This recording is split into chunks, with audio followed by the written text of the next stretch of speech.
Hi guys, that vlog guy here, and today we're going to be talking a little bit about Urbex. Now, what is Urbex to start off with? Well, it's a form of exploring. It stands for urban exploring, and we're going to be talking about the basics, sort of what you'll need and the basic rules and bits and bobs about it. So, I hope you guys enjoy this video. Now, there's just a basic few rules that you need to know about urban exploring. And that is basically, you go there to explore, not to damage things. So if you ever go to an abandoned building or anything like that, don't be breaking windows, don't be ruining it, because it just makes the council or whoever it is board the place up even more, so it's harder for people like me and the other urban explorers to actually get into the places. So if you ever do go urban exploring, don't damage anything. You want to keep it as you left it, don't take anything from the building, don't leave crap and rubbish all over, just keep it as it was. Have a look round. Yeah, you are going to have to push a few things out of the way all the time and move some doors and rubble, but apart from that, you leave it as it is. In urban exploring, you are going to need to know exactly where you're going, and by saying this, you're going to need to know the location exactly. If not, you're going to be walking around the streets for a couple of hours, a lot like me and one of my friends did today, just looking for the place, and then you get there and you're already absolutely knackered, and you don't want this, so you need to make sure you know where you're going, and if you don't, ask people. Just say, oh, I'm doing something for my college or uni course, I'm doing a bit of research on this building, can you tell me whereabouts it is so I can get some pictures or something like that. Just give them a bit of BS so you can sort of find out where it is, or if not, the Google walking map's pretty good too. Now, another thing is, when you're urban exploring, odds are you're going to come across some more people that are doing the same thing as you, and if they are, and they offer for you to come along with them, do it. By all means, just do it, because they could potentially help you doing something you might not be capable of in your friends group, or if you're insane enough to go alone. But yeah, so if you come across more urban explorers, stay with them. They might know something you don't know. You could learn some pretty damn great stuff. Another thing is equipment. Basically, you're just going to need the bare minimum of the basics. Now, I'm no professional, I'm not going to lie to you. So I just use very basic things. So we're going to go through a list of what you will need. Firstly, a mask. Preferably one with the respirator, I believe that's the word of them.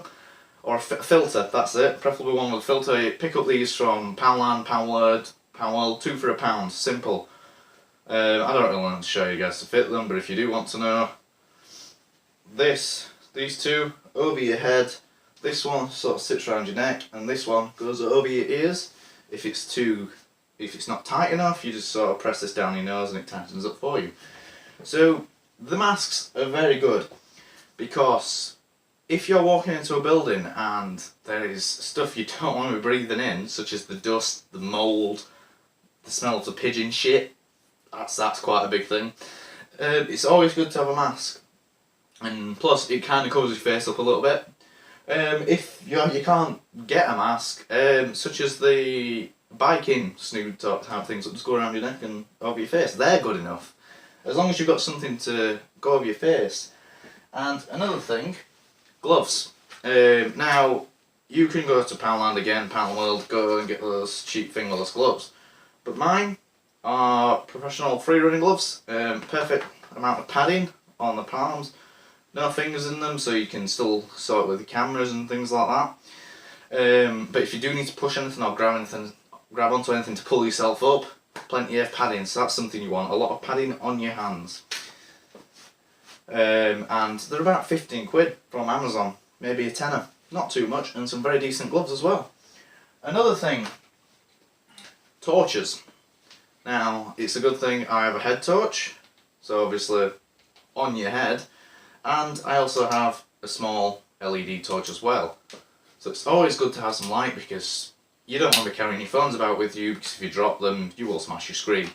So good, again, Poundland, things like Wish, you can get 3 for £1, things like that. It's really helpful for you to have some sort of lighting. And going along the thing of torches, always good to carry a spare set of batteries with you. Because you don't want to walk in a pitch black building and it suddenly just, your light goes off. Because you will shit yourself. So basically you just want to take a couple of extra batteries just in case the the torch starts to dim or it totally dies itself. So then you get some sort of backup. And something you probably don't really need to know, but a bag. Just something little, light. And that's really all you need apart from comfortable clothing. Like I wear this, I wear my skinny jeans, I don't know if you saw that, but you know. And I also just wear a pair of my Vans. I don't really gear up with all these boots and things like that. Because you don't need them, as long as you're comfortable and you feel like you can walk miles in them. That's all you need. So, that's about all you need from the list. Now, I hope this very basic video helped you maybe get you started on some Urbex. If it didn't, leave a comment. If it did, again, leave a comment. I'm more than happy to help your guys out. Listen to your guys' comments and use them to make my videos better and more educational for you. So, that vlog guy here, and I hope you enjoyed that video. Please like, comment, subscribe. Goodbye guys.